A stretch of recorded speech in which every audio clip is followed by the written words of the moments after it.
안녕하세요, 여러분. 친환경 건축 2024년 2학기 수업을 시작하도록 하겠습니다. 이번에 할 것들은 2주차 2차 수업인데요. 저번에 하지 못했던 기후변화와 에너지 위기, 그리고 친환경 건축의 개념, 등장 배경에 대해서 통합적으로 설명을 하려고 합니다. 원래 이렇게 따로따로 하려고 하다 보니까 통합적으로 하는 게 더 이해가 되고, 이렇기 때문에 친환경 건축이 등장했구나라는 것을 알 수 있을 것 같아서 오늘 통합적으로 하고, 다음 시간에도 탄소중립 2050이라고 제목을 적어놨어요. 탄소중립 2050이라는 것도 이와 또 맞물려서 요즘 시대에 계속 발전하고 있는 개념인데, 이 오늘 또 강의를 잘 듣고 다음번 강의를 연달아서 잘 이해했으면 좋겠습니다. 그럼 한번 시작을 해볼게요. 우리가 맨 처음에 배웠던 게 뭐죠? 예, 동물들의 건축 환경이에요. 어떻게 자연 환경 안에서 새나 개나 뭐 개미나 어떻게 자연 환경, 자기가 있는 그 자리에서 어떻게 잘 살아왔는지를 알 수 있는 거죠. 그렇다면 이 동물들의 건축 환경을 보고 나서 우리가 봤던 것은 인류 주거의 편차사를 또 봤었습니다. 이제 인류 주거의 편차사를 봤을 때 신사시대, 그리고 삼국시대, 조선시대, 그리고 현대 주거로 이제 넘어오는 시기에서 어떻게 우리 인류 조상들은, 우리 조상님들은 자연동굴에서 움집으로 넘어갔고, 또 움집에는 어떠한 건축 환경적인 요소를 집어넣는지, 또 초가집에 살면서 어떠한 건축 환경 요소들을 넣는지, 또 한옥으로 오면서 어떠한 과학적인 사실들이 숨어 있는지에 대해서 구체적으로 봤습니다. 그러고 나서 우리가 뭐 봤어요? 저번 시간에. 이거 한번 질문을 다음에 받아야겠는데, 토속 건축에 대해서 했죠. 토속 건축이 뭡니까? 전 세계에서 각 지방의 기후 환경을 극복하려고 건축의 형태, 구조 및 재료를 사용한 건축들을 얘기합니다. 그러니까 이제 아무래도 뭐 추운 지방에 사는 집들은 또 추운 지방 환경에 맞춰서 짓는 재료가 또 다를 것이고, 구조가 다를 것이고, 또 열림 지방에 있는 데서는 비가 많이 오거나 고온하니까 뭐 천장을 높고 또 뾰족하게 지어가지고 비가 오면 잘 흘러내리게 한다든지, 이런 식으로 여러 가지 나라 또 여러 가지 기후대에 따라서 토속 건축이 발전해 온 것에 대해서 기존 강의에서 다뤘습니다. 이런 것들이 결국에는 우리 인류가 어떻게 건축적으로 환경에 적응하기 위해서 해온 것들이죠. 근데 이제 시대가 변했어요. 시대가 이제 삼국시대, 조선시대가 아니에요. 갑자기 이제 산업혁명이 일어납니다. 산업혁명이 뭐예요? 말 그대로 산업이 혁명한 거죠. 산업이 혁명. 기존에 이제 쌀농사, 보리농사 아무리 지어봤자 쌀보리 해봤자 뭐 크질 못해. 그냥 쌀보리 먹고 사는 거예요. 근데 산업혁명을 통해서 엄청난 인류의 발전이 오게 됩니다. 그 인류의 발전에 기여했던 뭐 여러 가지 요소들이 있겠지만 몇 가지를 가져와 봤어요. 우리가 제일 잘 아는 게 뭐예요? 18세기 말에 있었던 증기기관 발명이 됐죠. 증기기관 발명이 되면서 어마어마한 인류의 발전이 시작되게 됩니다. 왜냐면 그전에는 그냥 각자 집에서 가내수공업 같은 걸 했던 거예요. 집에서 니트 짜고, 뭐, 모자 짜고, 옷 짜고, 저것 짜고, 그러다 보니까 그냥 이렇게 산업이 발달을 못해요. 뭐 아무리 자기가 짜봤자 뭐 주워되게 짜고, 설날에 짜고, 해봤자 뭐 1년에 몇 벌 짜겠어요? 그렇게 못 짜는 것을 증기기관을 발명하면서 어마어마하게 대량 생산을 하기 시작했다. 그러면서 사람들에 대한 일자리도 어마어마하게 발전했다. 그러다 보니 사람들이 모이고 집도 구조가 밀집되고 높아지고 이런 식으로 발전하게 된 거죠. 그리고 또 가스등이라는 게 있었어요. 우리 가스등 있기 전에 뭐 했어요? 뭐 그냥 촛불 켰죠. 촛불 그냥 바람 불면 날아가는 촛불. 그러다 보니까 열심히 천자문 외우다가 촛불 꺼지면 뭐 달빛으로 공부해야 되는 거예요. 아주 효율성이 매우 낮아요.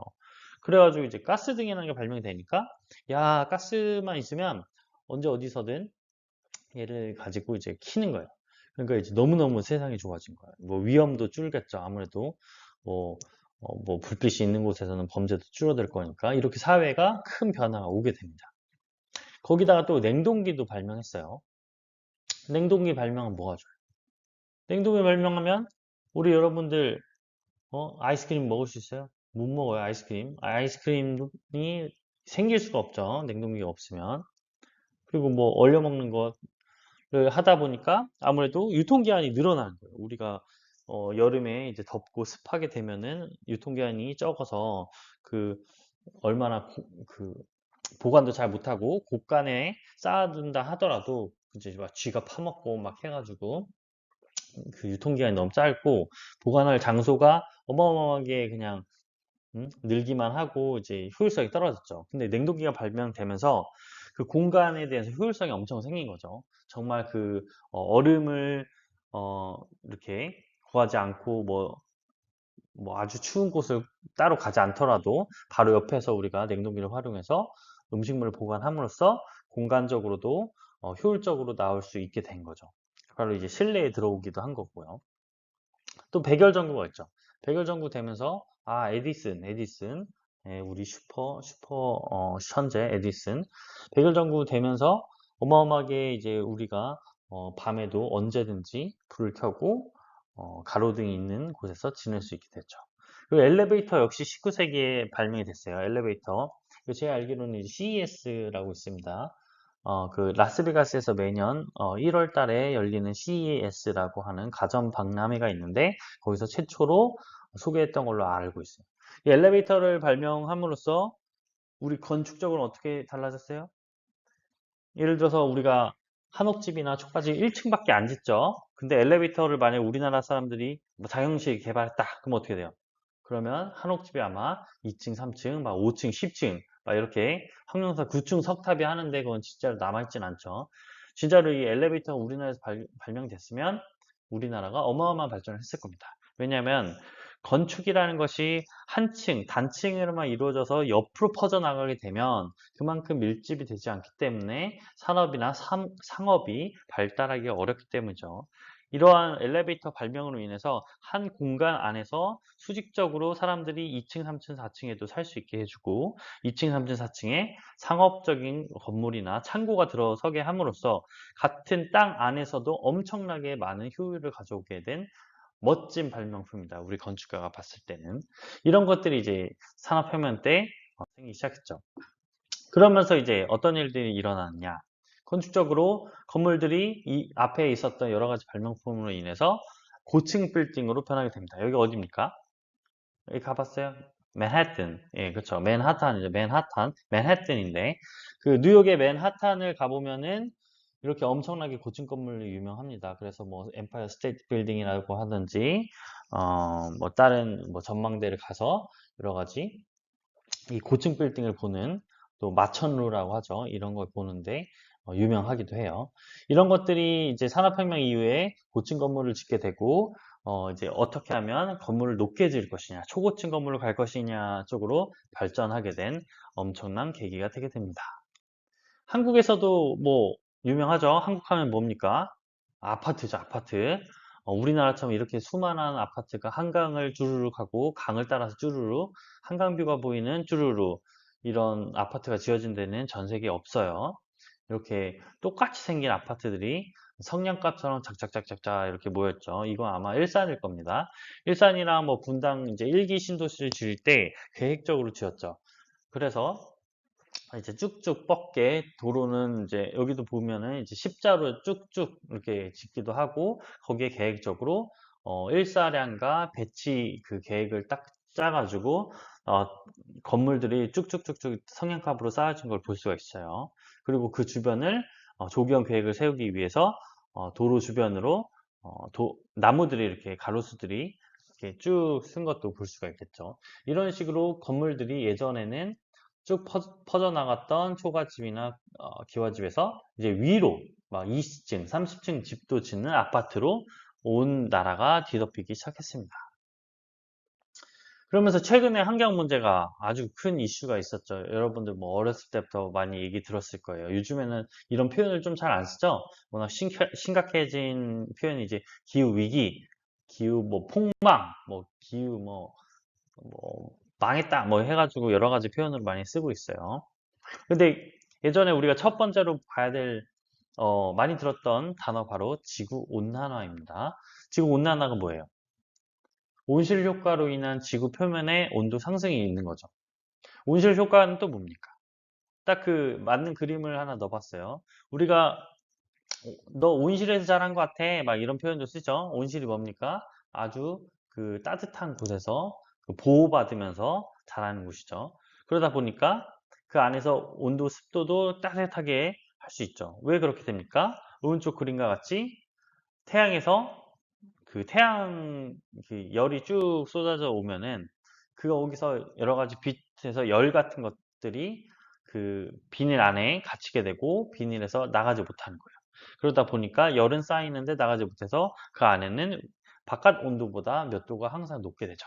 이렇게 되면 어 여러 가지 채소라든지 식물들이 그 높은 온도에서 자라면서 더 번성할 수 있잖아요. 예를 들어 열대우림 같은 데 보면은 엄청나게 어마어마하게 큰 잎들이 커지는 것처럼 이렇게 온도가 높고 습도가 높게 되면 더 이제 크게 자랄 수가 있습니다. 이렇게 좋은 건 아니지만 지구는 온실 효과를 가지게 됐어요.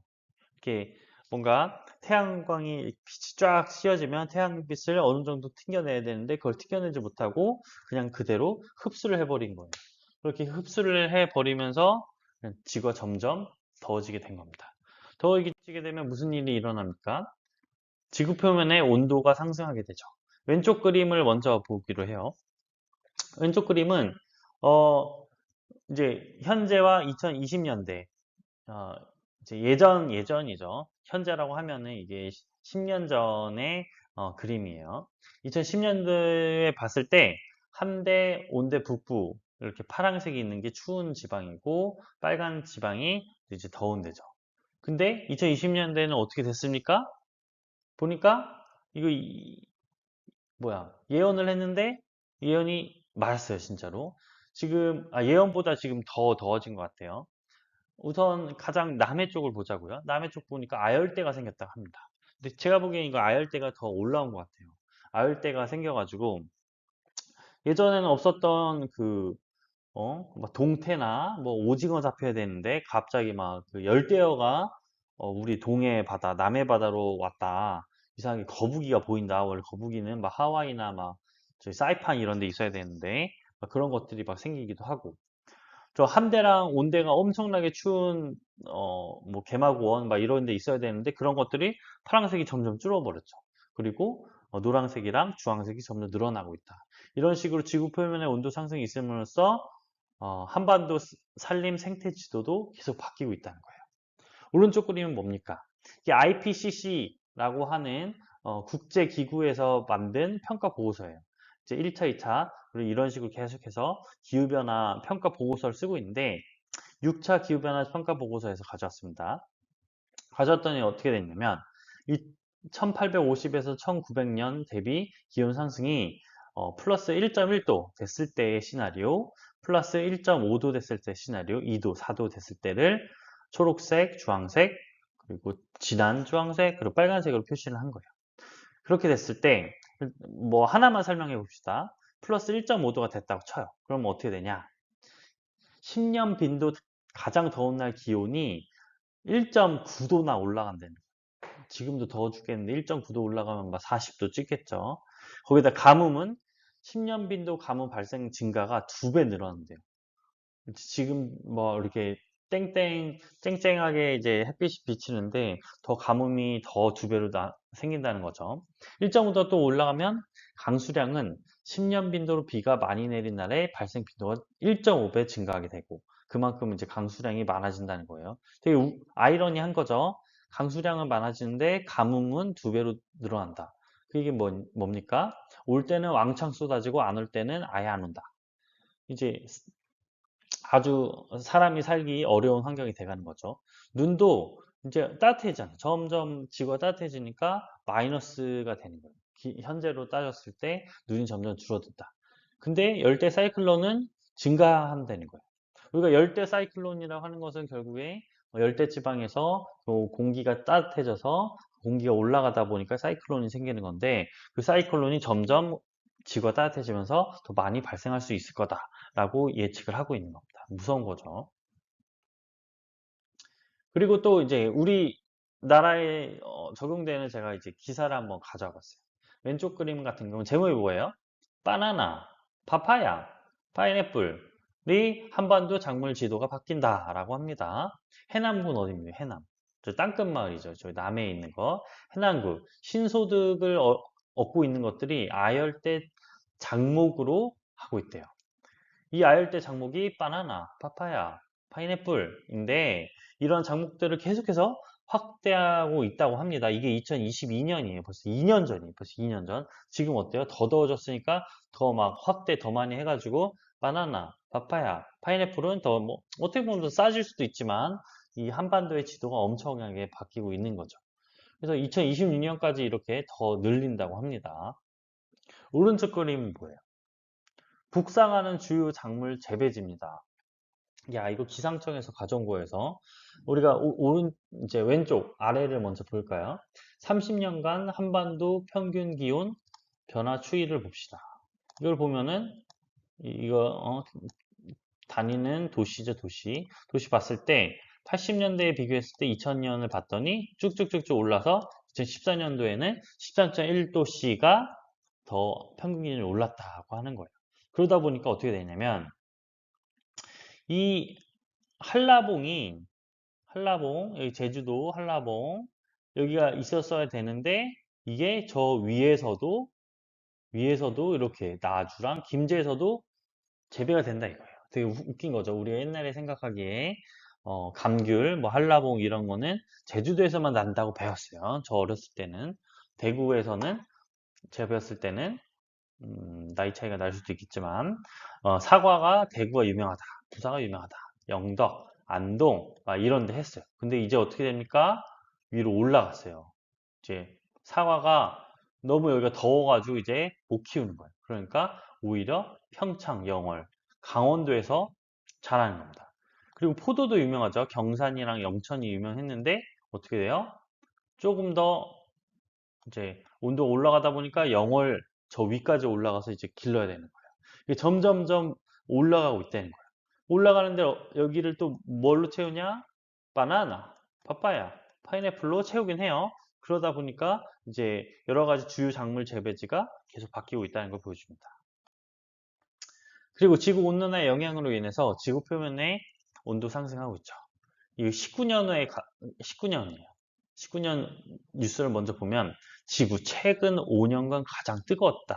140년 동안 지표 1도가 상승했다고 해요. 이 나사에서 이거 표를 만들었어요. 왜 나사에서 만들었냐? 나사가 뭐 합니까? 우주선 쏘죠. 위성 쏘죠. 근데 위성 쏴서 뭐예요? 뭐 영화에서 보듯이 막 미사일 쏘는 거 아니에요. 그냥 위성 쏜 다음에 그걸로 기상을 보는 게 대부분입니다. 그 기상을 나사에서 보다 보니까 이런 온도를 다 잴 수 있는 거예요. 봅시다. 1880년대부터 시작을 했는데 2010년대까지만 봤을 때 이렇게 증가하는 것을 우리가 한눈에도 알 수가 있죠. 이렇게 증가하는데 2019년에 이런 기사가 떴죠. 최근 5년은 가장 뜨겁다. 15년이 가장 뜨겁대요. 그거 뻥이죠. 지금 뭐예요? 2024년이 가장 뜨거워요. 19년이 가장 뜨거운 줄 알았는데 그 이유가 가장 뜨거운 해가 계속해서 신기록을 세우고 있는 거예요. 왼쪽 KBS 자료를 한번 봅시다. KBS 자료에서 이제 다른 해외에서 온도를 측정하는 기관들이 있는데 그걸 가져온 거예요. 1940년 때부터 쭉 해서 2020년까지 했을 때 이렇게 오르고 있는 걸 알 수 있죠. 여기까지는 이제 2024년 3월까지만 잰 건데 지금 우리가 9월 됐잖아요. 근데 지금도 이 9월 열대야가 지금 아직도 있습니다. 이렇게 기상 관측 아래에 이렇게 9월 달에 열대야가 이렇게 심각하게 일어난 거는 올해가 처음이라고 기상청에서 어저께 발표를 했죠. 그 정도로 지금 심각한 겁니다. 전 지구의 평균 3월 기온차가 이렇게 됐지만 아마도 뭐 7월, 8월 하면은 폭염의 빈도라고 하든지 길이라고 하는 것들이 아마 계속해서 늘어날 거예요. 올해만 하더라도 폭염으로 뭐 일어난 빈도수, 일수, 열대야 일수로 기록을 깼다고 해요. 그만큼 아주 심각한 문제가 발생하고 있습니다. 지구온난화 영향으로 또 뭐가 있어요? 이거 왼쪽 그림 너무 유명한 그림이죠. 이런 거 뭐 그린 피스라고 하든지 환경운동연합이나 이런 시민단체에서 많이 쓰는 그림 중에 하나인데 빙하 해빙으로 인해서 북극곰이 이제 사냥을 못 한다는 거예요. 왜냐 북극곰이 여러분 어떻게 사냥을 하냐면 얼음이 있으면 얼음에 이제 구멍이 뽕뽕뽕 뚫려 있어요. 그 뽕뽕뽕 뚫려 있는 게 뭐냐? 물개들이 숨 쉬러 나오는 구멍인데 물개들이 갑자기 후 하고 이제 뽕 하고 나오면 그걸 이제 후려쳐가지고 이제 물개를 잡아서 먹는 거예요. 근데 얘를 잡으려고 하니까 구멍이 없고 그냥 다 바다야. 그럼 다 바다면 못 잡죠 뭐. 물개가 곰보단 빠를 거 아닙니까? 그래도 물개인데 엄청 빠르겠죠. 물에 사는 개니까. 북극곰을 못 잡으니까 이제 못 잡아 먹어서 이제 이렇게 살이 쭉쭉쭉 빠진다. 이렇게 자연 생태계까지 파괴가 된다는 아주 대표적인 사진이죠. 오른쪽은 이제 시뮬레이션을 돌려본 겁니다. 우리 위쪽 그림 뭡니까? 아까 봤죠? 맨해튼이죠. 맨하탄. 맨하탄 5m가 상승됐을 때에 물에 잠겨가지고 거의 막 안 보이는 건물도 있어요. 막 그리고 이제 아예 도로는 다 사라졌죠.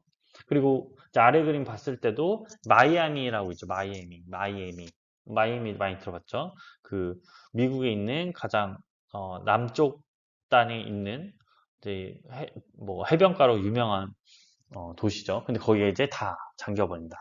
호치민 시티, 여기 베트남 같은 경우도 다 잠겨버린다. 5m만 상승해도 이렇게 된다는 거예요.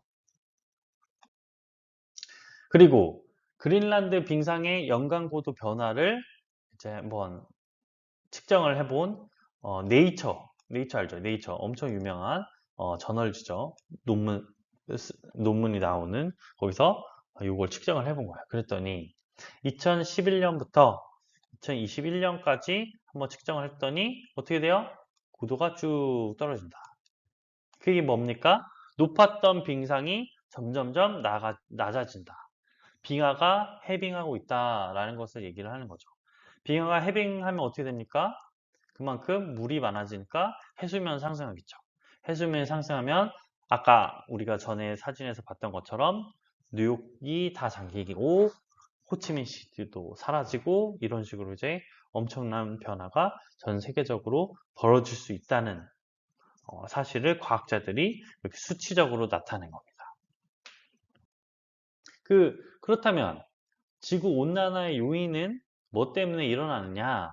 바로 온실가스 때문이죠. 우리가 온실 효과라고 아까 얘기를 했잖아요.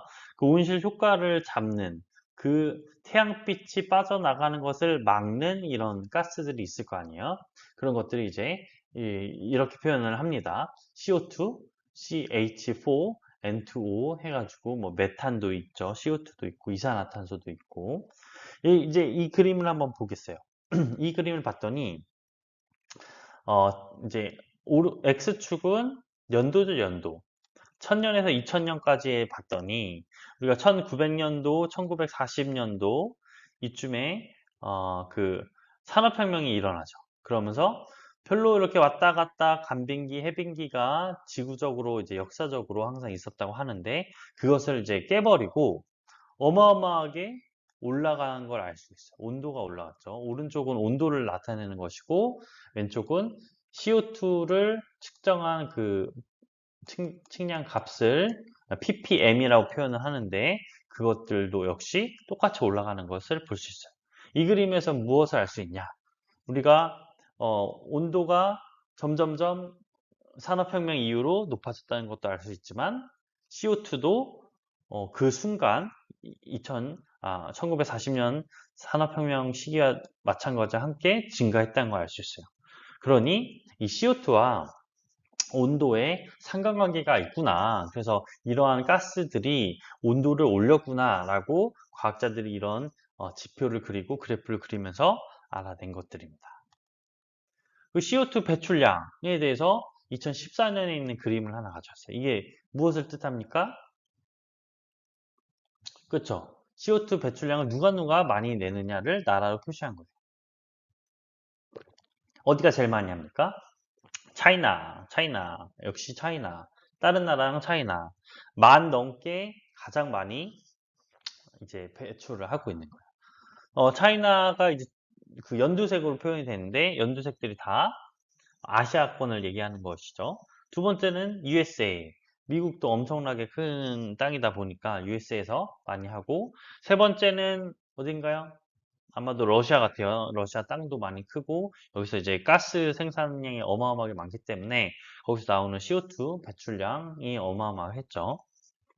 그 다음은 아마 재팬인 것 같아요. 일본인 것 같고. 그렇다면 우리나라 어디 있습니까? 우리나라는 찾아보세요. 어디 있어요?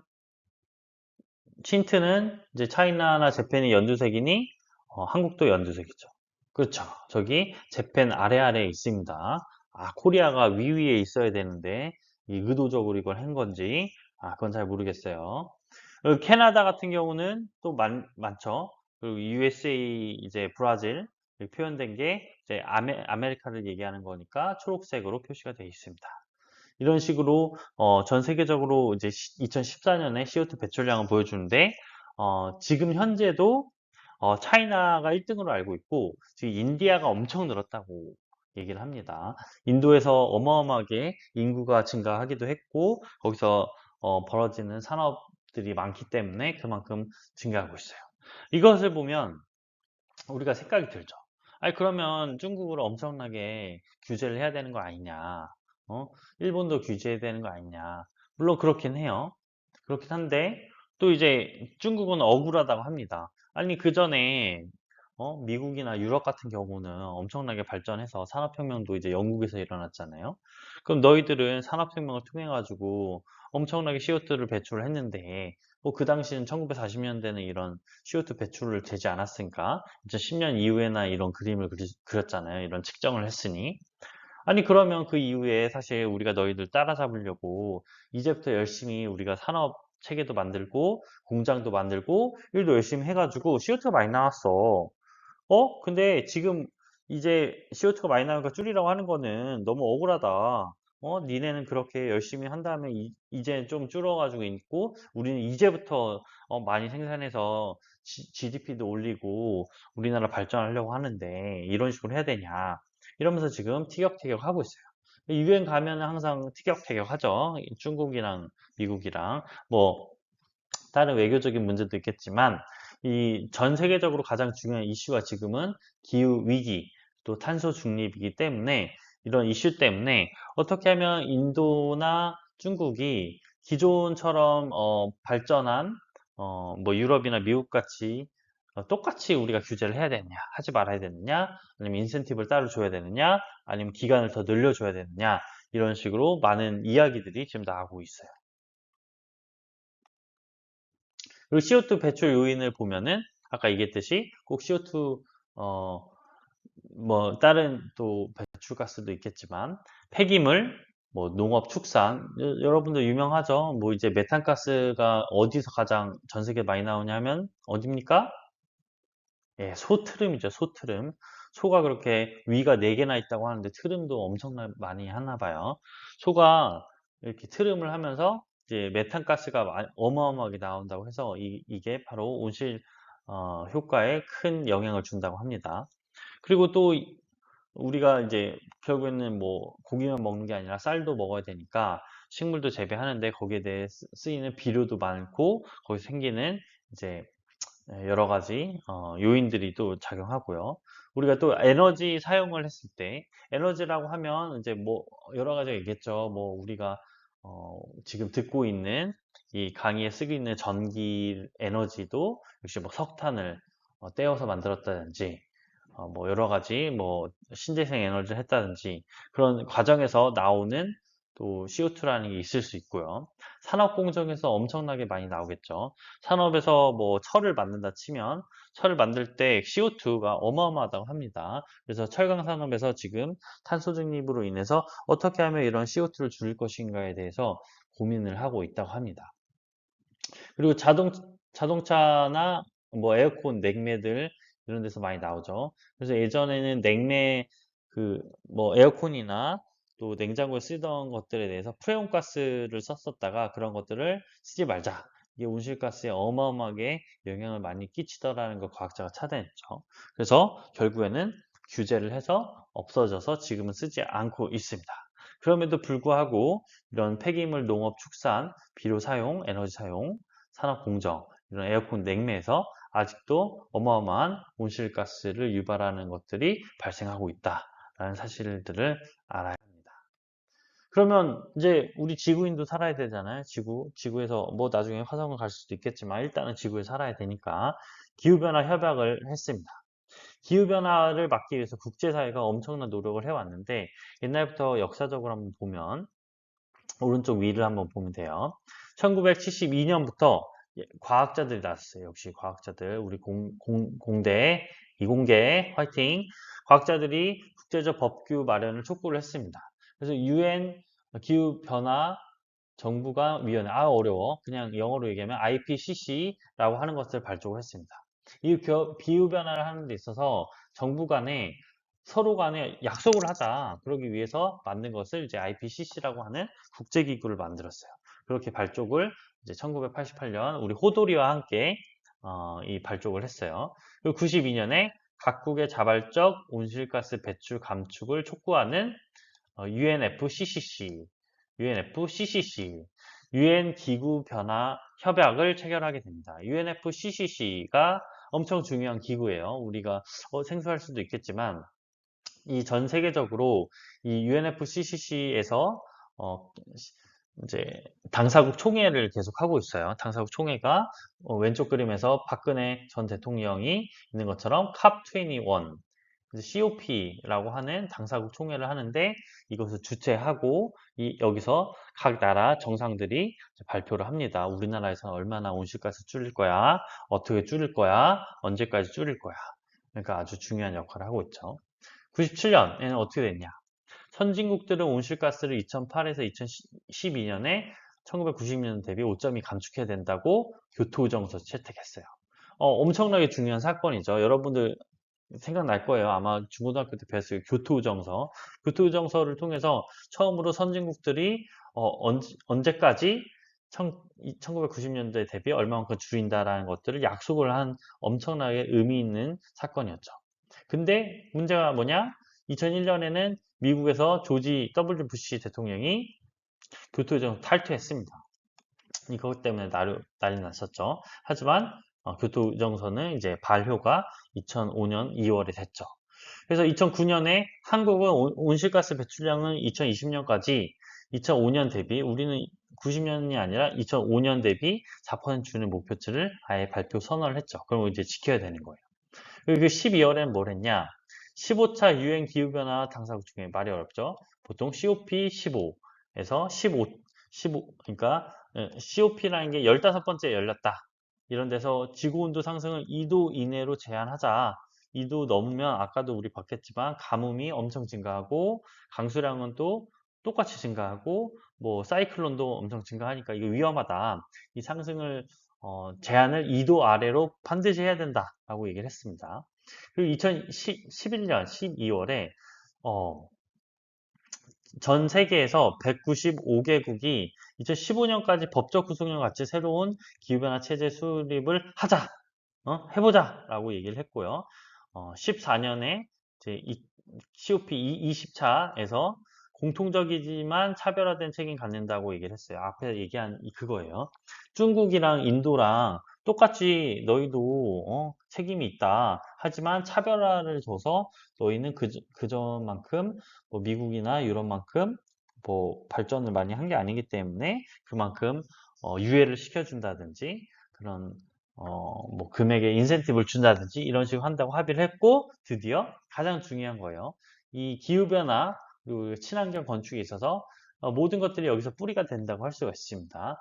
파리 협약이라고 하죠. 파리스 2015 컵21이라고 합니다. 컵21 21차 COP에서 지구 온도 상승폭을 2100년까지 섭씨 2도 이하로 제한하고 합의하고 땡땡땡 했습니다.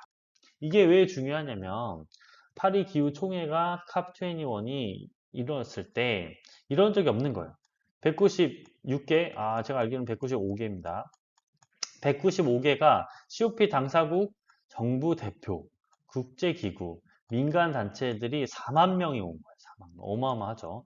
그래서 이거에 대해서 다 서명을 했습니다. 이렇게 다 같이 온 세계가 모여서 서명했다는 게 엄청난 의미를 가진 거죠. 그리고 1997년 체결된 교토정서 공약 기간이 이제 2022년에 만료가 이제 되니까 그 이후에 뭔가 새로운 거를 세워야 되는데 바로 이 파리 기후 협약에서 파리 합의문을 채택하기도 했어요. 그래서 중요한 건 뭐다?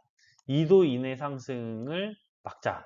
산업화 이전과 비교해서 평균 온도 1.5도 이하로 제한하자라는 거예요. 그렇게 되다 보니까 온실가스를 감축할 수 있을 것이고 전 세계의 노력이 이제 195개나 하는 것이고 자발적이겠죠. 자발적으로 감축을 목표를 줄 수 있다는 거. 차별적으로 개발도상국과 선진국은 나눠서 어떻게 줄 건지. 그래서 우리가 항상 공정이 이슈잖아요. 여러분들도 이거 평가 점수할 때 공정을 저한테 막 따질 거잖아요. 그렇게 따지지 마시고 공정해 줄 거니까 이렇게 우리가 차별적인 책임을 떠나서 이 수업은 아주 공정합니다. 모든 사람이 다 똑같은 거예요. 출발선이 똑같습니다. 그래서 다 같이 열심히 해보자고요. 화이팅. 그래서 개발도상국을 지원을 하고 5년마다 검증하겠다. 이런 체제를 만들었다는 거예요. 뭐 이거는 뭐 알 필요는 없는데 가져온 것은 UNFCCC라고 하는 우리가 그냥 상식입니다. 상식. 그냥 일반 상식으로 이제 UN 기후변화 협약 UNFCCC라는 거에서 이제 전 세계 이런 정부들을 연합하고 총회를 연다. 그 총회가 COP라고 부른다. 그래서 거기서 뒤에서도 얘기할 SDG를 실현하기 위해서 모든 것들이 여기에 맞춰져 있습니다.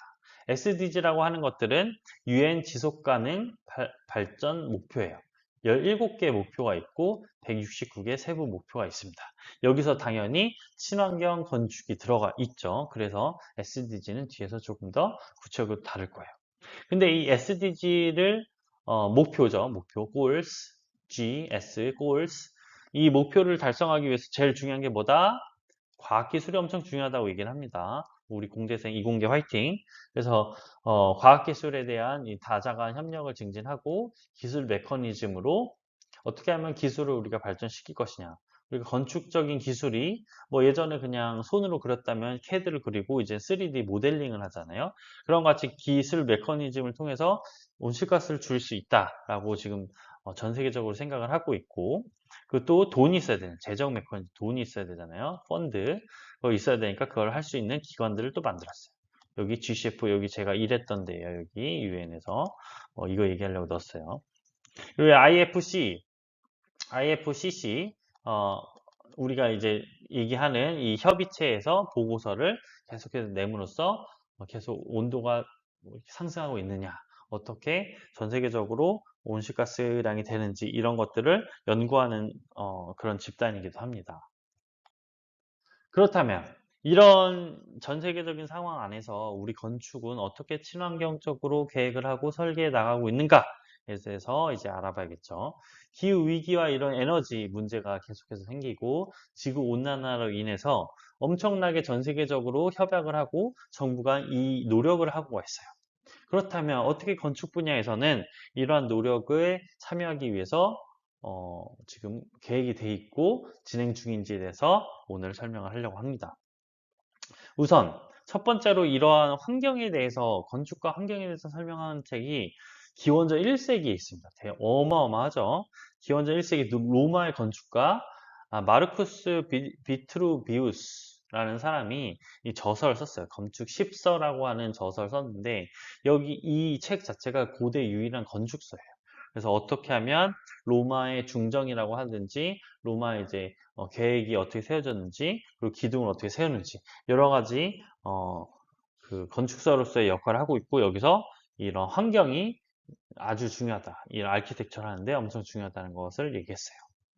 근데 이것은 그냥 얘기만 했던 것이고 언제부터 이 친환경적인 건물에 대한 설계, 계획에 대해서 연구가 됐느냐? 바로 1963년에 디자인 위스 클라이met이라는 책입니다. 빅토르 올그웨이라는 이제 건축가가 이런 책을 썼어요.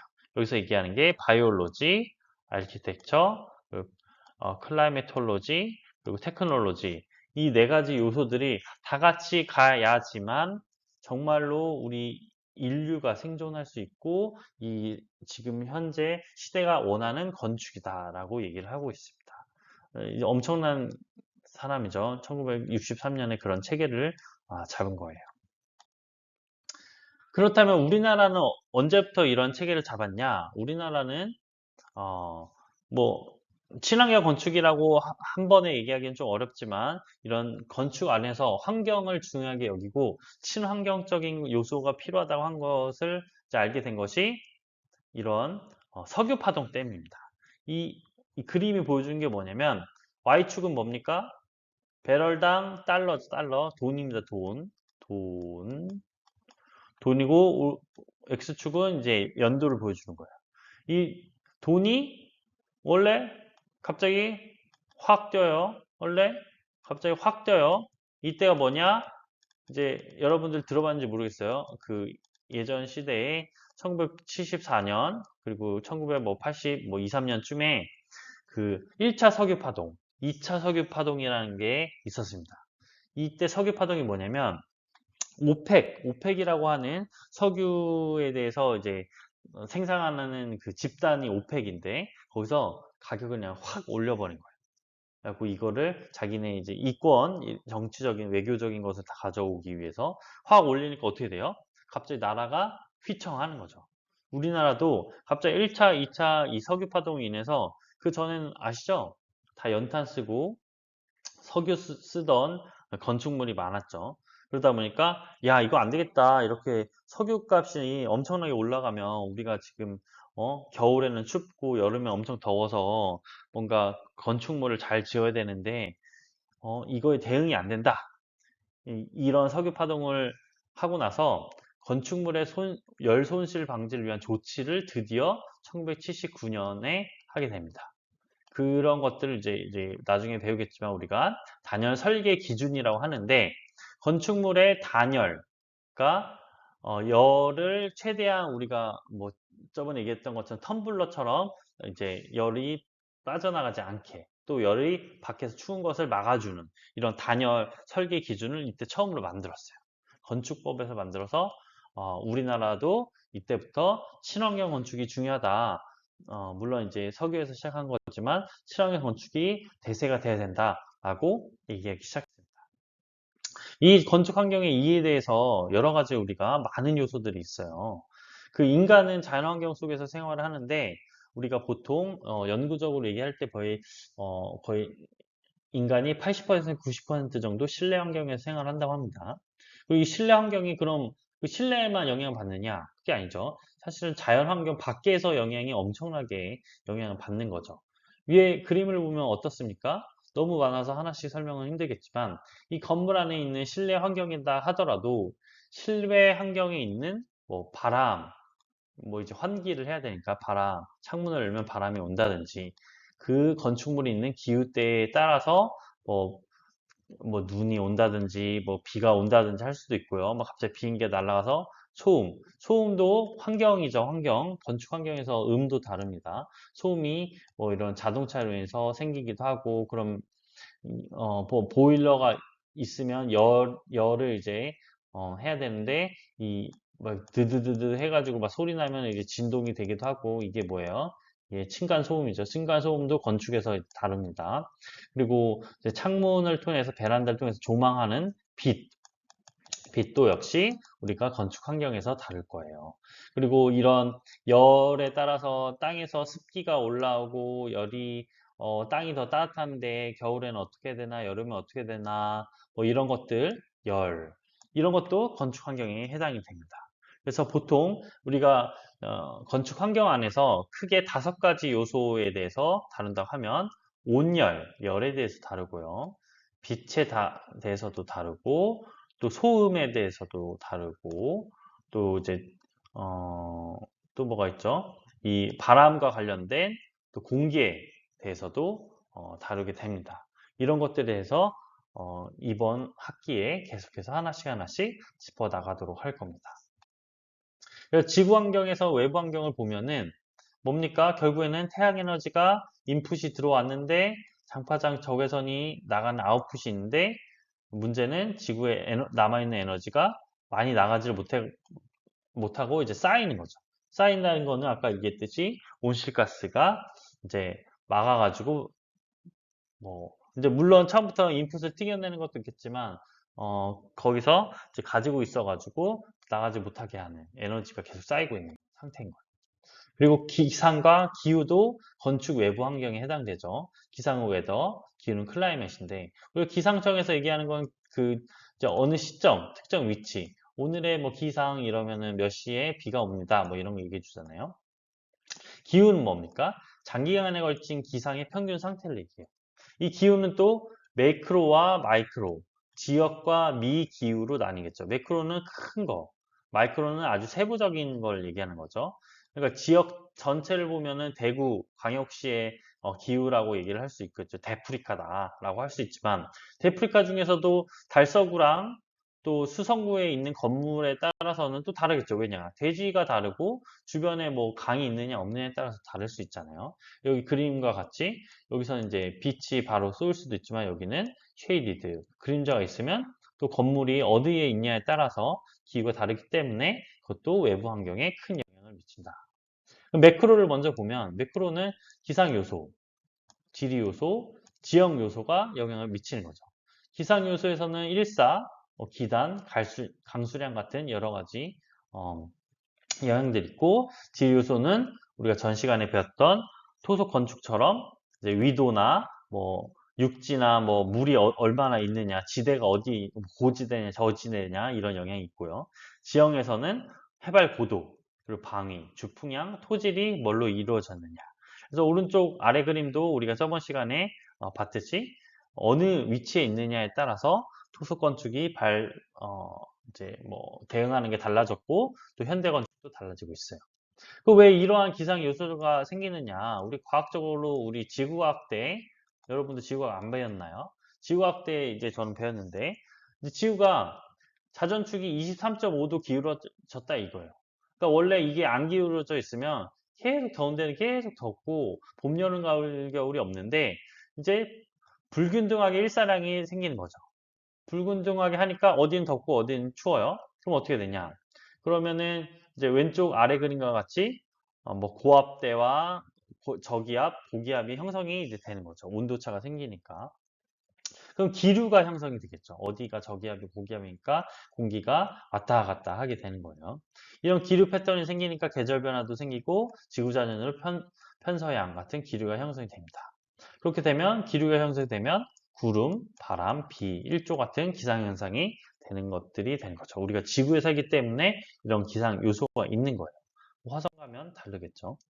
그리고 이런 제가 저번 시간에 보여줬던 이런 월드맵이 이런 지대에 따라서, 기후에 따라서 달라진 것도 저번 시간에 구체적으로 설명을 했습니다.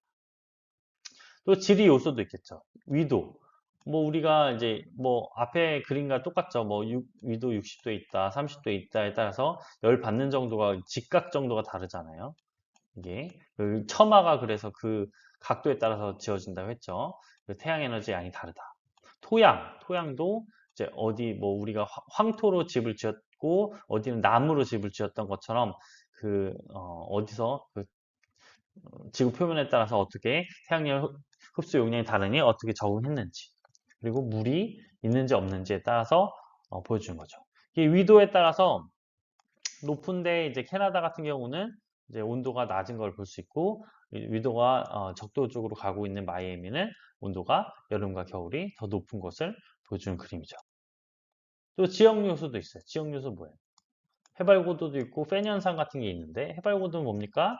우리가 그 에베레스트산 올라간다고 하면 에베레스트 가면 맨날 사람들이 이렇게 코수염에 얼음이 얼어 있어요. 왜 그래요? 추우니까.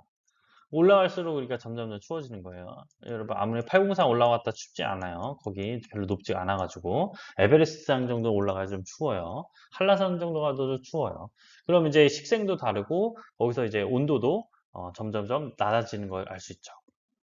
그리고 팬 현상도 있죠. 팬 현상 뭐예요? 이렇게 뭔가 이제 구름이 뭔가 이렇게 넘어가야 되는데 거기를 이제 너무 높으니까 넘지 못하고 무거워진 그 구름이 막 비를 다 쏟아부은 거예요. 그 이쪽은 뭐예요? 이쪽은 이제 습하겠죠. 습하게 비가 많이 오고 이제 여기는 바람이 있는데 건조한 거죠. 이런 식으로 해서 캘리포니아와 네바다가 이제 기후가 이 로키 산맥 때문에 이게 나뉜다 할 수 있어요. 그 우리나라도 이런 거 똑같은 거 있죠. 이거 배웠죠, 이거. 팬 현상. 여러분들 이거 중학교나 고등학교 때 뭐라고 배웁니까? 높새바람이 분다. 동해에서 바람이 오는데 태백 사막에 다 비를 뿌리고 나서 이 영서지방에 고온 건조한 높새바람이 온다. 이것들을 바로 팬 현상이라고 할 수 있겠죠. 그러다 보니 이쪽에 있는 건물과 이쪽에 있는 건물은 또 당연히 거기에 적응하게 달라졌겠죠. 또 지역 요소가 또 여러 가지 있는데 산악 지형과 해변 지형을 했을 때 산악 지형에서는 낮과 밤의 국지적인 계곡풍, 그리고 해변 지형에는 낮에는 해풍, 밤에는 유풍. 이것도 또 우리 지구과학에서 배웠죠. 제가 자꾸 그러는데 안 배웠는지 모르겠네. 물어볼 수가 없어요. 제 앞에 모니터밖에 없어가지고. 건조한 지역은 일교차가 크고 습한 지역은 일교차가 적다. 이 그림 보면 딱 알 수 있죠. 이게 계곡풍을 봤을 때 산악 지형에서 어떻게 됩니까? 뜨거운 바람은 올라가니까 이렇게 위로 올라가게 되고, 밤에는 이제 이거 달이에요, 이거 달. 손톱 아니고. 이게 밤에는 이제 추우니까 이렇게 아래로 꺼진다. 그러면서 계곡풍이 형성되는 걸 알 수가 있어요. 오른쪽 그림은 뭡니까? 이거 육지랑 바다랑 했을 때 낮에는 해풍이 분다. 그게 무슨 뜻이냐? 육지가 아무래도 더 데워지니까 더 뜨겁겠죠. 뜨거워지면 공기는 올라간다. 근데 이제 기류 현상 때문에 점점 더 돌아왔을 때 그럼 이렇게 된다. 바다에서 육지로 붙다. 그러니까 해풍이 분다. 이렇게 얘기하는 거고 밤에는 이제 육지에 비해서 바다가 조금 온도가 더 높겠죠. 아무래도 얘는 갑자기 뚝 떨어지니까 뜨거운 바람은 올라간다. 기류에 의해서 이렇게 한 바퀴 돈다. 그러면 어떻게 된다? 밤에는 육지에서 바다로 분다. 그래서 육풍이 분다. 이렇게 했었어요. 이런 과학적인 원리를 우리가 예전에도 배웠었죠. 이게 바로 건축물의 기후에 따라서 또 영향을 받는 이유이기도 하죠. 또 마이크로 클라이밋 있죠. 우리가 저렇게 큰 매크로도 있겠지만 마이크로는 너무 많긴 해요. 사실 그것들을 정리하면 6가지로 할 수가 있습니다. 뭐 어디에 있느냐 해발고도, 그리고 방위가 남쪽에 있냐 북쪽에 있냐, 대지의 방향과 경사가 또 어떻게 되느냐, 또 물이 옆에 크기가 모양이나 근접성이 어떻게 되느냐, 토양이 뭘로 이루어져 있느냐, 또 식생, 나무나 뭐 다른 뭐 곡물 같은 게 있느냐, 인공구조물이 바로 뭐 건물, 길, 주차장 같은 게 옆에 있냐 없냐에 따라서 뭐 이루어지겠죠. 뭐 가장 대표적인 게 건물들이 엄청나게 모여 있는 이 도시 같은 경우는 이제 힛 아일랜드, 열섬 현상이라고 하죠. 열섬. 아이고 이거 쓰기가 힘들어. 열섬 현상이 일어나지만 이제 이런 물이 있는 지대는 아무래도 온도가 더 떨어지죠. 물이 온도를 같이 떨어뜨려 주니까. 뭐 근데 이제 열섬 현상을 이제 계속해서 우리가 서울을 봤을 때 계속해서 건물이 지어지니까 87년에 찍었던 거랑 2003년에 찍었을 때 보면은 온도가 대체적으로 다 올라갔다는 걸 알 수가 있어요. 서울의 열섬 현상이 심해지고 있다라는 걸 알 수 있게 이런 마이크로 클라이밋에서 알 수도 있는 거죠. 자, 그렇다면 현 시대의 상황과 과제에 있어서 무엇이 중요한가? 이런 생각을 한 거예요, 사람들이. 기술의 발달이 이제 산업혁명에서 엄청나게 좋을 거라고 생각하고 사람들에게 행복을 갖다 주고 삶의 질을 높아줄 거라고 생각했는데 오히려 이게 지구를 망치고 있는 거 아닌가라는 생각했어요. 과학기술 사회에는 그럼 어떤 방향을 가야 되느냐라고 생각을 한 게 여러 가지 중에 뭐 이런 생각을 합니다. 이 장속성을 우리가 그냥 무조건 개발만 하던 것을 회복을 하자.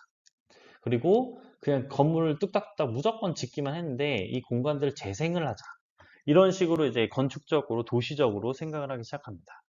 그렇게 나타난 단어들이 중요한 단어죠.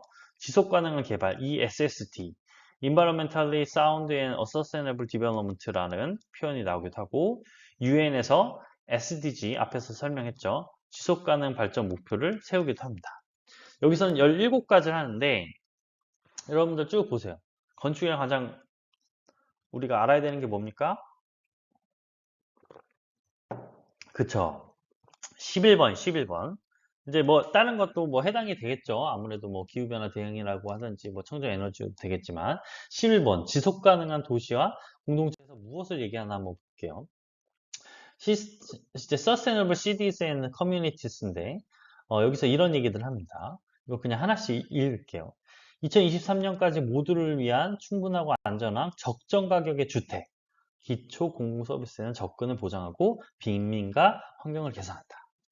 2030년까지 모두를 위한 안전한 적정 가격에 접근이 용이하고 지속 가능한 교통 시스템을 제공하고 특히 여성, 아동, 장애인, 노인 등 취약계층의 필요를 고려하여 대중교통 확대함으로써 도로 안전을 개선한다. 2020년까지 모든 국가에서 참여적, 통합적이고 지속 가능한 거주지 계획과 관리를 위한 역량 강화 및 포용적이고 지속 가능한 도시화를 강화한다. 세계 문화 자연 유산을 보호하고 보존하기 위한 노력을 강화한다.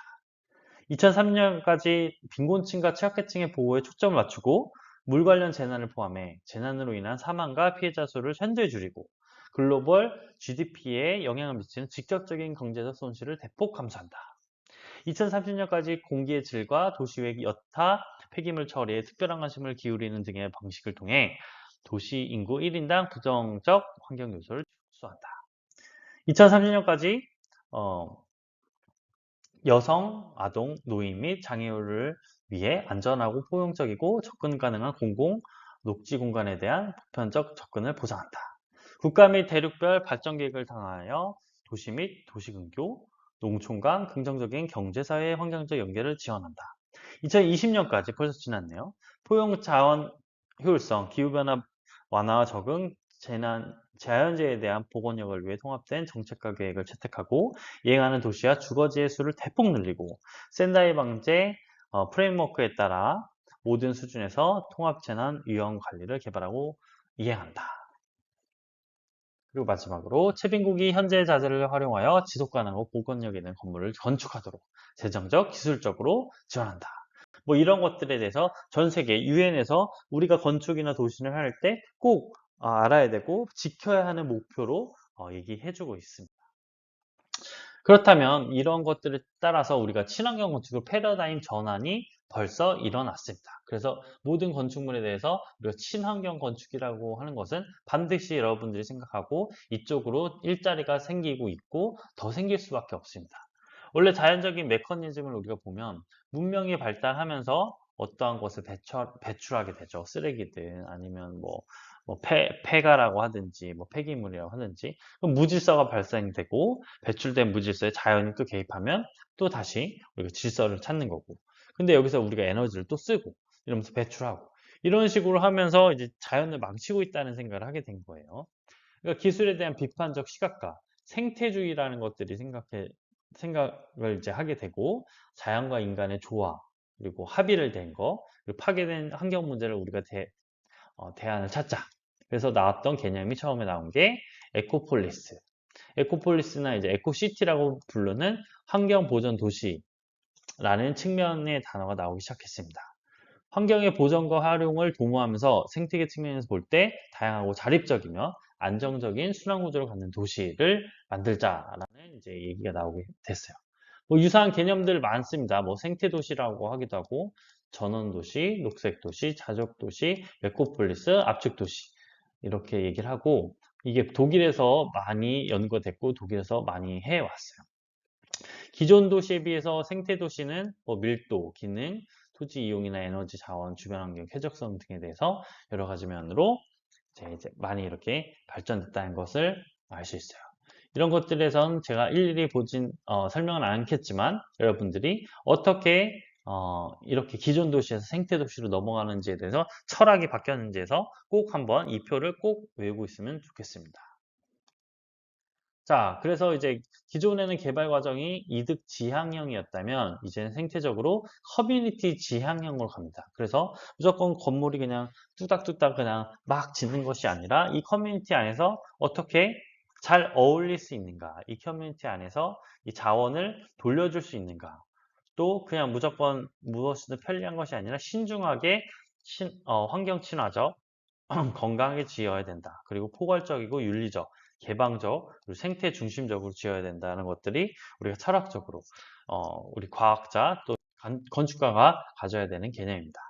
이런 친환경 건축이라고 하는 게 개념이 상당히 넓어요. 이런 걸 한마디로 표현하기는 힘들지만 이런 표현들이 맞는 것 같아요. 자연친화 건축, 생태 건축, 그린 빌딩, 에너지 절약형 건축, 자원 절약형 건축, 환경 오염의 최소화 건축, 지역 특성화 건축 등 종합적으로 궁극적으로 지구 환경과 지역 환경을 보존하고 자연 생태계의 영향을 최소화할 수 있는 건축을 추구하는 것들을 모조리 우리가 다 얘기해서 친환경 건축이라고 얘기를 합니다.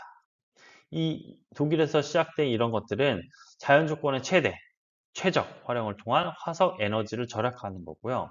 그리고 자연 소재를 활용하고 리사이클합니다.